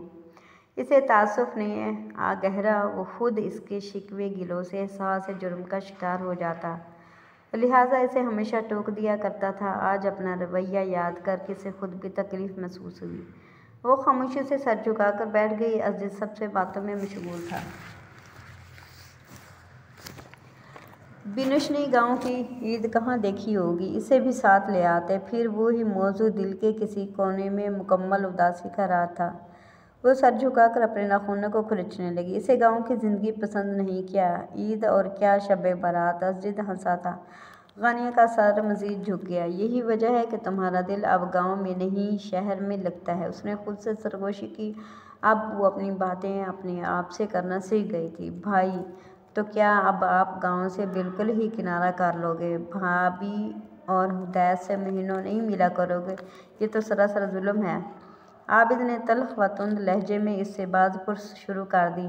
गानिया को अपनी बेवक्ती पर रोना आने लगा। पहले ही सब इसके हाल पर तरस खाने लगे थे।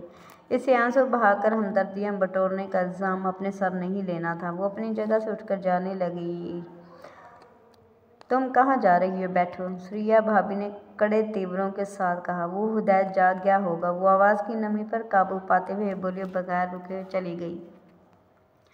सब ने अज़ीज़ को देखा, गोया वो ही मुजरिम था। इसके आंसुओं को ऐसे क्या देख रहे हैं आप लोग मुझे? उसने झुंझला कर पूछा। इसकी हालत देखो, थोड़ा सा भी रहम नहीं आता तुम्हें इस पर? ऐसे महीनों बाद हवेली आया करोगे। अब तुम भी इस हवेली के बाकी मर्दों की तरह बेहिस और संगदन निकले। सुरैया तलख हुई। आपा, मेरा शुमार कम अज़ कम इन सब में नहीं होता। मैं बहुत हसास हूँ। आबिद ने जल्दी से अपना दिफा किया। सुरैया आपा ने इसे घूर कर देखा। तुम चुप रहो, मैं इसे पूछ रही हूँ। जिसने आंखें ही बदल ली हैं। कोई बहुत ही अनोखी है बिनश। तुम तो दूसरी शादी करके पहली बीवी को बिल्कुल ही भूल जाओगे। सुरैया आपा सदा से गानिया की हमदर्द थी। अज़ीज़ को फ़ौरन आड़े हाथों लिया। अज़ीज़, ठीक कहती है सुरैया, दूसरी शादी करने का मतलब ये नहीं कि पहली बीवी को सिरे से छोड़ दिया जाए। तुमने खुद ही इसे अहमियत देकर हसास बनाया, अब इससे बिल्कुल ही गाफिल हो गई हो। ये कहाँ का इंसाफ है। वो लड़की जल कर ख़त्म कर लेगी खुद को। अम्मा जान, आप सब ने मेरे खिलाफ इत्तेहाद कर लिया है। वैसे वो लड़की आपको कुछ ज़्यादा पसंद नहीं थी। हैरत है, अचानक आप इससे हमदर्दी करने लगी हैं। वो संजीदगी से गोया हुआ। गानिया नापसंद कभी नहीं थी। तुम्हारा इसकी बेजा हिमायत करना नापसंद था, मगर अब तुम्हारी इसकी तरफ से बरती जाने वाली गफलत भी अच्छी नहीं लग रही। अपनी पसंद की औरत को वक्त ज़रूर दो, लेकिन इसे भी मत भूलो, वो भी तुम्हारी जिम्मेदारी है। सच पूछो तो इसकी चुप तकलीफ़ देती है मुझे। उन्होंने साफ गोई से वजाहत की। अज़ीज़ ने सर हिलाया। आपकी बहू के आंसुओं की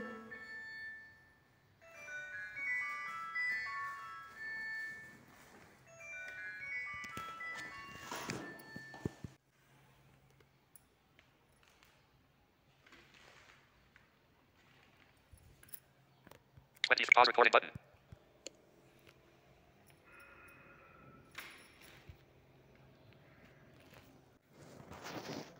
आपकी बहू के आंसुओं की ताकत ने आपका दिल पिघला दिया है। मैं तो पहले ही इसके मामले में मौम हूँ। इसे तकलीफ़ नहीं देना चाहता था, लेकिन बिनिश से किए वादे से भी नहीं फिर सकता था, इसलिए मजबूरन इससे दूर होना पड़ा। मगर अब सब ठीक है। बिनिश मेरी ज़िंदगी से जा चुकी है। वो भी मेरी ज़िंदगी में गानिया की हैसियत और अहमियत से वाकिफ़ हो गई थी। वो चाहती थी कि मैं गानिया को छोड़ दूँ। ज़ाहिर है ऐसा मुमकिन नहीं। मेरे मना करने पर उसने शादी का ख्याल दिल से निकाल दिया। वो अपनी वालदा के साथ वापस अमेरिका जा रही है। उसने सबकी गलतफहमी दूर कर दी। वो सब इसे हैरत से देखने लगे। अज़ीज़, वो लड़की तो खुद तुमसे शादी करना चाहती थी, फिर अचानक क्या हुआ? बड़ी अम्मा ने उलझ कर पूछा। अचानक कुछ नहीं हुआ अम्मा, मैं इसे बता चुका था कि मैं अपनी ज़िंदगी से खुश और मुतमईन हूँ, मगर फिर भी वो शादी करने के लिए बाज़िद थी। बस इसे यह हकीकत तस्लीम करने में वक्त लगा कि मेरी ज़िंदगी में किसी भी दूसरी औरत के लिए गुंजाइश नहीं। मैं गानियों को तकलीफ़ नहीं दे सकता, ना ही किसी और के साथ खुश रह सकता हूँ। वो साबका संजीदा अंदाज में गोया हुआ। इसकी माँ नूरजहाँ बेगम ने पहलू बदला। अब ऐसी भी क्या जन मुरीदी, दूसरी तीसरी शादी करने में कोई मुज़ायका नहीं है। गानिया कौन होती है मना करने वाली? इस बिनिश ने इनकार कर दिया तो क्या हुआ? मैं अपने शहजादे के लिए कोई और लड़की ढूंढ लूँगी। मेरे तायाजाद अंजम की बेटी है सनूबर, बहुत ही प्यारी बच्ची है, इससे बात चलाऊँगी मैं। अज़ीज़ ने सर पकड़ लिया। बाकी सबके लबों पर दबी दबी मुस्कुराहट उग कर आई। अम्मा जान प्लीज़, कोई ज़रूरत नहीं है मुझे दूसरी तीसरी शादी करने का, कोई शौक़ नहीं है। वो ज़िद चाहकर बोला। क्यों भई, हरज ही क्या है? आबिद भी तो दूसरी शादी कर रहा है। छोटी बड़ी अम्मा तस्बीह पढ़ने में मसरूफ़ थी। आखिरी दाना गिराकर अकीदत से तस्बीह को चूमकर बोली। आबिद, क्या बात है? मुझे बस माफ़ ही रखें आप लोग। उसने वहाँ से उठने में ही आफियत जाने। वो क्या कहते हैं, बकरे की माँ कब तक खैर मनाएगी? आखिर कभी तो छुरी के नीचे आएगी। आप भी दूसरी शादी करने पर मजबूर हो ही जाएंगे। आखिर खरबूजे को देखकर रंग बदलता है। आबिद ने शरारत से कहा। वो हंसा था। नहीं, मैं ना रंग बदलने वालों में से हूँ ना ढंग। तुम जानते हो मैं एक ही रंग में ज़िंदगी गुजारना चाहता हूँ, सीधी और पुरसुकून, जो तुम्हारी मर्ज़ी। मगर देख लो, इसके बाद तुम्हारी बीवी और सर पर आंखें रख लेगी। पहले ही दिमाग आसमान पर रहता है, इसी तरह इसे यही लगेगा कि वो कोई ख़ास मखलूक है, ख़ानदान की दूसरी औरतों से अलग। तुम जब भी दूसरी शादी का नाम लोगे, वो तुम्हें रोकने के लिए ऐसे ही हरबे इस्तेमाल करेगी। रोना धोना, नाराज़ी, मुँह फैलाकर घूमना, इसे पता चल गया है। तुम इन बातों से ही दूसरी शादी का ख्याल दिल से निकाल दोगे। वह खामोशी से सुनता रहा। इन्हें वो क्या कहता कि वो नहीं जानती थी कि असजिद पर इसके आंसू असरअंदाज होते हैं। इसकी नाराज़ी असजिद का सुकून गारत कर देती है। इसके रोने धोने से ज़िंदगी के सारे रंग फीके पड़ जाते हैं। मगर असजिद जानता था कि इस बेखबर के सारे हरबे इसे लभाते हैं। इसके नखरे, इसकी नाराज़ी कुछ भी असजिद को बेजार नहीं करता था। अम्मा जान रहने दें, वो सब समझता है। इसे दूसरी शादी करनी होगी तो गानिया क्या कर सकती है। इन बातों को फिर कभी के लिए उठा कर रखें। अभी बहुत रात हो गई है, सुबह बहुत काम है, ढेरों शादी के बखेरे हैं। सुरैया के एहसास दिलाने पर महफिल बर्खास्त हो गई। इन सब ने अपने कमरों का रुख किया। असजिद, अम्मा जान ने इसे रुकने का इशारा किया। वो वापस सोफे पर बरजमान हो गया। कराची मुस्तकिल शिफ्ट होने की बात अब तो नहीं करोगे ना? बिनुश ने शादी से इनकार कर दिया है। गानिया और हुदैद को लेकर नहीं जाएगा। उसने नफ़ी में सर हिलाया था। नहीं, मुस्तकिल नहीं रहूँगा वहाँ, मगर घर बना लिया है। कभी कभी तो गानिया को ले जाने की इजाज़त दे दें। अपने पोते को बेशक अपने पास रख लीजिएगा। उसने शरारत से कहा तो वो मुस्कुरा दी। इस शादी में बस यही बात बुरी लग रही थी मुझे कि मेरा बेटा मुझसे दूर हो जाएगा। गानिया को भी तलकीन करती रही कि तुम्हें बुलाए। वो मुतमईन हो गई। असजिद मुस्कुराते हुए अम्मा से इजाज़त लेकर इनके कमरे से बाहर आ गया। असजिद, अब अगर फैसला कर लिया है बिनुश को छोड़ने का तो कायम रहना, दोबारा इसकी तरफ मुल्तफित मत हो जाना। वो सीढ़ियों की तरफ जाने लगा तो अकब से फिरदौस आपा की आवाज़ आई। उसने गहरी सांस लेते हुए ऊपर की तरफ देखा।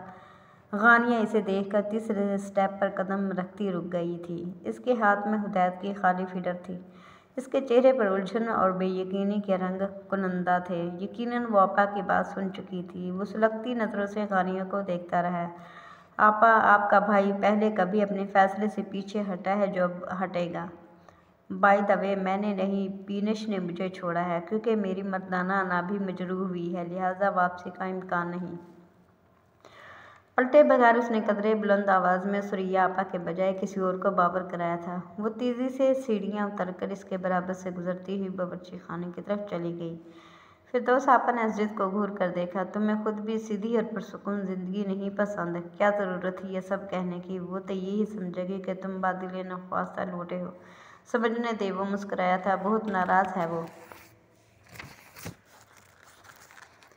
जानता हूँ, बस थोड़ा सा तंग कर रहा था। पहले ही बहुत परेशान कर चुकी हूँ इस मासूम को। चलो जाकर मना लो।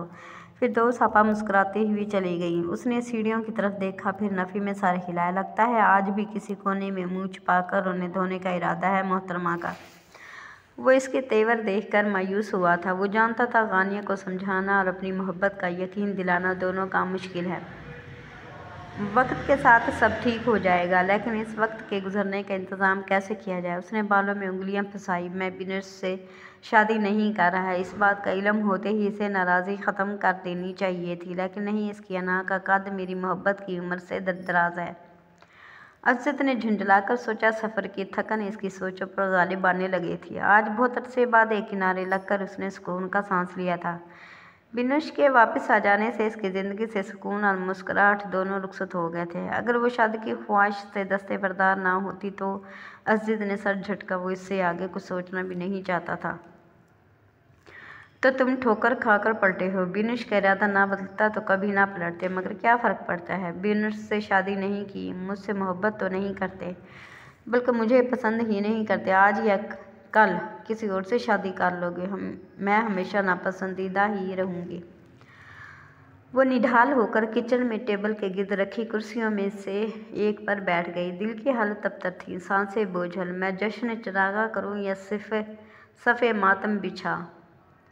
इसकी ज़िंदगी से इसकी मोहब्बत चली गई, मगर वो इस मोहब्बत से खुद पारज़ा व रग़बत दस्तबरदार नहीं हुआ था। बिनुश ने इसे छोड़ा है। वाय हैरत! क्या चौधरी असजिद को भी छोड़ सकता है? वो भी इस सूरत में कि खुद चौधरी असजिद मोहब्बत का दावेदार हो। इस मोहब्बत के लिए बीवी बच्चे को फरामोश कर दे।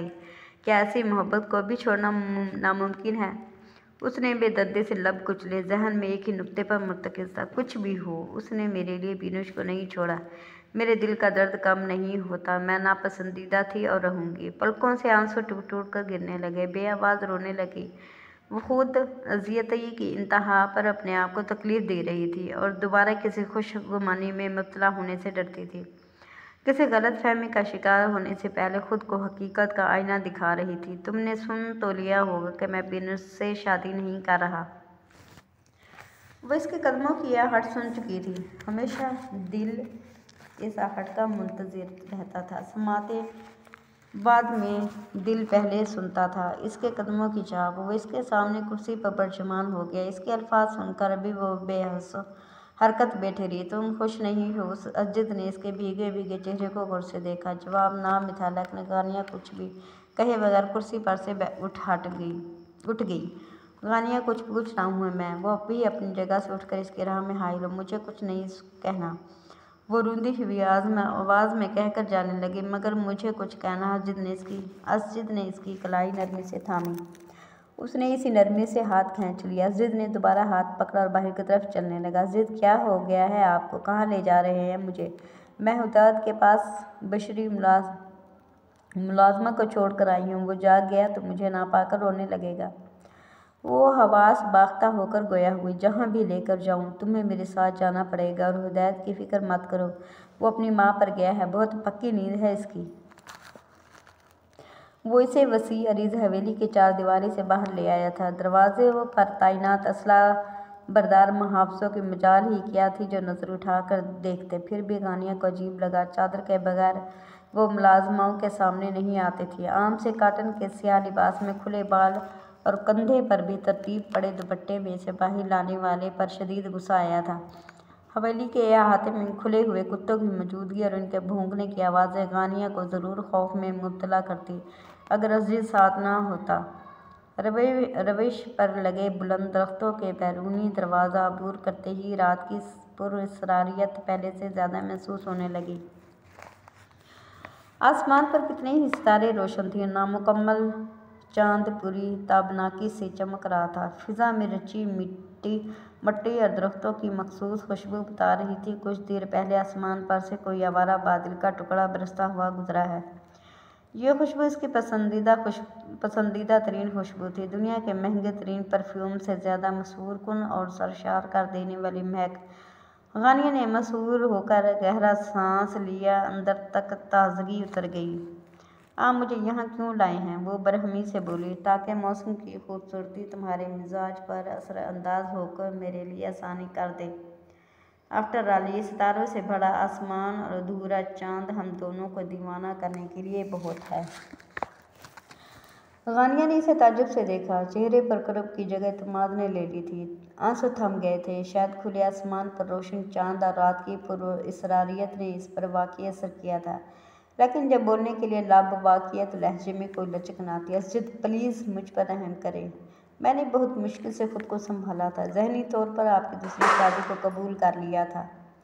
ये भी मान लिया था कि आप अब कभी पलट कर नहीं आएंगे। अब वापस आकर आप मुश्किल खड़ी मत करें। आप कभी तो दूसरी शादी करेंगे।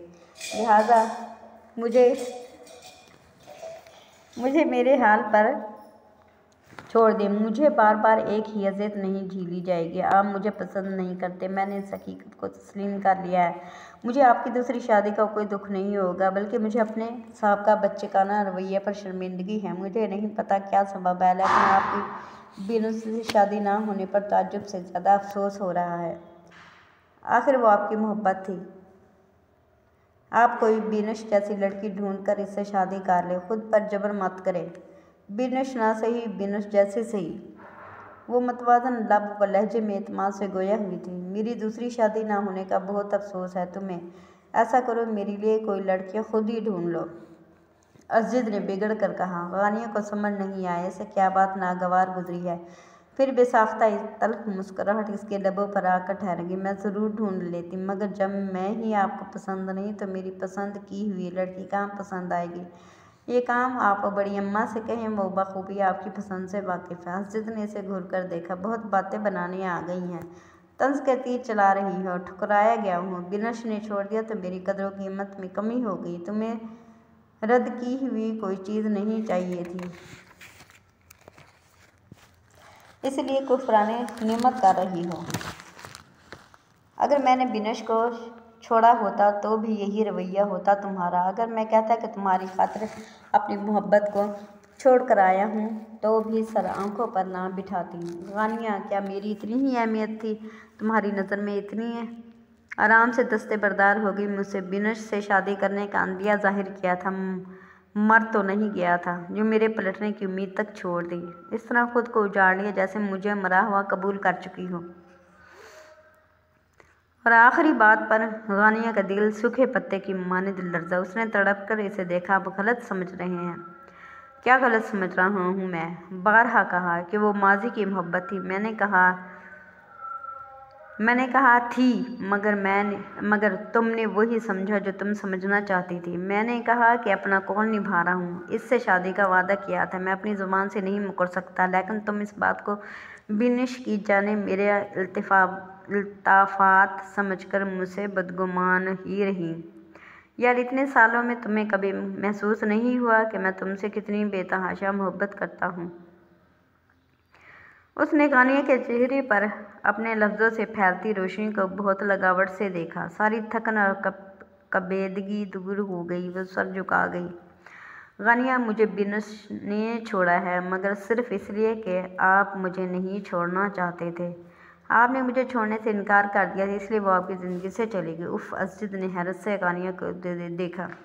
तुम्हें कैसे पता? उस दिन जब मैं इससे माफ़ी मांगने गई थी तो आप दोनों की बातें सुनी थी। वो यही तकाजा कर रही थी। गानिया ने बिला झिझक बता दिया। और अगर ना सुनी होती तो बदगुमान ही रहती। असजिद ने शिकवा किया। मुझे आपकी पहली मोहब्बत और दूसरी शादी पर इतना इतराज़ नहीं था। दुख इस बात का है असजिद कि मैं आप पर मुसल्लत की गई। आप माजी की मोहब्बत को सीने से लगाकर एक नापसंदीदा हस्ती के साथ ज़िंदगी गुजारने पर मजबूर हैं। आपको मेरी तरफ से कभी अपनी पसंदीदा हमसफ़र चुनने पर रुकावट का सामना नहीं करना पड़ेगा। मैं समझ गई हूँ कि हर इंसान को अपनी मर्ज़ी से अपनी पसंद के मुताबिक ज़िंदगी गुजारने का हक़ है। असजिद ने इसे घूर कर देखा और इसका हाथ पकड़कर पक्की सड़क से हटकर दरख्तों के झुंड की तरफ चलने लगा। गहरे अंधेरे में चाँद की रोशनी से ज़्यादा असजिद की मौजूदगी इसके लिए बाइसे तक़वियत थी। फिर वही बात कर रही हो। मैं ये नहीं कहता कि बिनश से मोहब्बत नहीं थी, लेकिन इस मोहब्बत में शिद्दत और दीवानगी मफकूद थी। वो अमेरिका चली गई तो मैं इसके पीछे नहीं गया, हालांकि जा सकता था। मुझ पर कौन सा पाबंदी थी? तुमसे शादी की तो फिर वो कभी याद भी नहीं आई। तुमने कभी मुझे मोहलत ही ना दी इसे सोचने की। गानिया ने इसे बेयकीनी से देखा। क्यों, तुम्हें लगता है कभी मैंने मासी की मोहब्बत का शौक़ मनाया हो? क्या हमारी रफ़ाकत में किसी तीसरे का कभी गुज़र भी हुआ हो? उसने सवाल किया था। गानिया ने इसे रुक कर तवज्जो से देखा। वो इसकी जांचती नज़रों से महफूज हो रहा था। मर्द कभी अपनी पहली मोहब्बत नहीं भूलता, उसने सुलग कर कहा। असजिद का कहका बेसाख्ता और भरपूर था। गानिया ने घबरा कर इर्द गिर्द देखा। क्या हो गया है आपको? रात के इस पहर इस तरह कहके लगाएंगे और मैंने कोई लतीफ़ा नहीं सुनाया, वो कहा है जो सच है। उसने दरख्त के तने से कमर टिकाते हुए बरहमी से असजिद को देखा। गानिया, सच तो ये है कि मर्द का हाफ़ज़ा बहुत कमज़ोर है। इसे मोहब्बत याद रहती है, मगर नामहरम की मोहब्बत वक्त के साथ धुंधली पड़ जाती है। अगर किसी और की मोहब्बत मुंहज़ोर हो तो पहली पर दूसरी का रंग गालिब आ जाता है, लेकिन महरम रिश्ते में ना मोहब्बत धुंधलाती है, ना ही इस पर किसी नामहरम की मोहब्बत का रंग गालिब आता है। और अगर ऐसा हो जाए तो समझ लो कि मोहब्बत का दावेदार मोहब्बत से नाबुलंद है। मैं जब बिनश को पसंद करके एक बेनाम ताल्लुक़ को खलूस के साथ निकाह के बंधन का नाम देना चाहता था तो फिर तुमसे बंद कर क्यों कर मुखलिस न रहता। निकाह की कोई गिरह मामूली गिरह नहीं होती, ये बंधन दिलों को बांध देता है। मैं नहीं जानता मैं किस लम्हे तुम्हारी मोहब्बत में गिरफ़्तार हुआ, क्योंकि ये मामला अब अज़नों का लगता है, लेकिन मुझे पता है कि तुम किसी लम्हे मेरी मोहब्बत में मुब्तला हुई।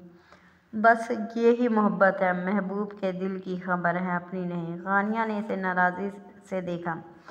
मुझे बस ये पता है कि मैं आपको सुर्ख लिबास में अच्छी नहीं लगती है। आप मुझे कम फ़हम और ज़ूद रंज समझते हैं। आपने बिनश से कहा कि मैं खुद में मगन एक खुद परस्त लड़की हूँ और पता नहीं क्या कुछ कहा था। सबसे बड़ी बात आपने मुझसे शादी भाई की धमकी की वजह से की थी। इसके पास शिकवों की तवील फहरिस्त थी। वो सुनकर हंसता चला गया। मेरा वजाहतें और सफाइयाँ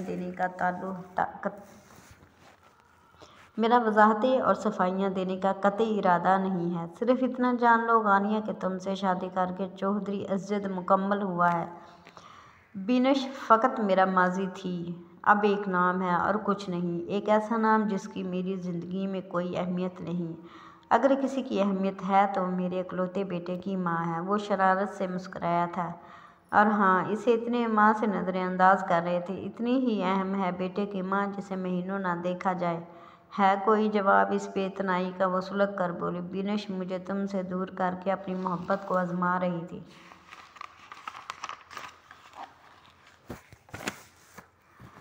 इसका ख्याल था इससे रोज़ मिलूँगा और तुमसे नहीं, तो इसके साथ तुम्हें भूल कर खुश रहना सीख जाऊँगा। गलत थी वो गानिया।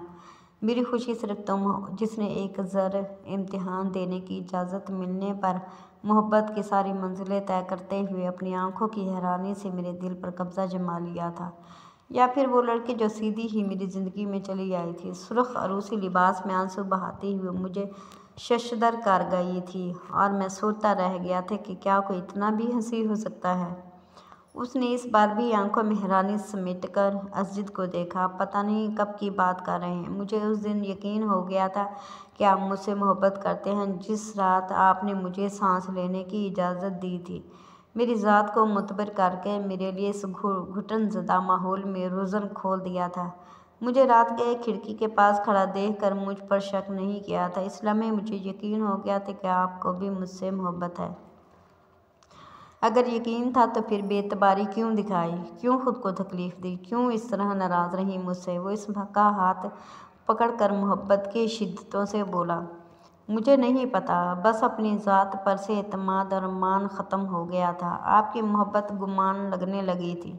अपनी ज़ात की नफ़ी ने मुझे बदगुमान कर दिया था। आपकी हर बात से यही अख़ज़ करती रही कि आप मुझे नापसंद करते हैं, और अब क्या अख़ज़ कर रही हो मेरी बातों से? वो इसकी तरफ कदरे झुक कर पूछने लगा, यही कि एक हसीन ख्वाब है और मैं चाहती हूँ आँख खुलने पर यह ख्वाब ना टूटे। वो मुस्कुराया था। ये मेरा वादा है, मैं कभी तुम्हें और तुम्हारे हसीन तरीन ख्वाबों को नहीं टूटने दूँगा, क्योंकि तुम आईना हो मेरा शफ़ाफ़ और कीमती। गानिया के लब ही नहीं पूरा वजूद मुस्कुरा उठा।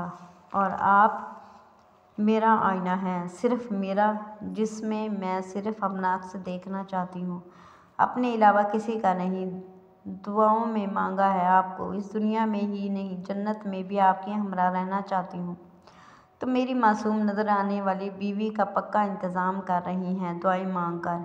उसने हंसकर असबात में सर हिला दिया। अज़्ज़द के दिल में लाजवाल सुकून उतर गया।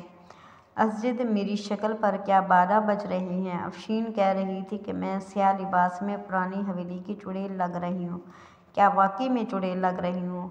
इसे एकदम फ़िक्र लाहक हुई थी। अज़्ज़द ने हंसते हुए इसकी पेशानी को छुआ। अफशीन की नज़र कमज़ोर है, इसे क्या पता, तुम इस चाँद से ज़्यादा रोशन और ताबीनाक लग रही हो। सारे रंग तुम्हारे लिए बने हैं, क्या स्याह क्या सुर्ख, हर रंग में तुम मेरे दिल को मुनव्वर करती हो। इसकी सरगोशी सुनने के लिए चांदनी दरख्तों के पत्तों से छीन कर गानिया के रुखसार छूने लगी। चौधरी अज़्ज़द ने इस पर झुककर चांदनी का रास्ता रोक दिया कि वो इसे अपने वजूद के उजालों से मुनव्वर करना चाहता था, किसी चांद की मुस्तार ली हुई चांदनी से नहीं। जिंदगी बेयकीनी के सहरा से निकलकर मुस्कुरा रही थी। मोहब्बत अलवही नगमा बनकर इसके चारों अतराफ गूंज रहा था। हर शय का हुस्न कह रहा था, मुझे तुमसे मोहब्बत है। जी तो लिसनर्स, यहाँ पे नावल का इख्तिताम होता है। उम्मीद है आपको ये नावल पसंद आया होगा। अगर आप मज़ीद नावल सुनना चाहते हैं तो इस चैनल को सब्सक्राइब करें, दोस्तों के साथ शेयर करें, वीडियो को लाइक किया करें और कमेंट सेक्शन में अपनी राय देना मत भूलें। Thank you. अल्लाह हाफिज़।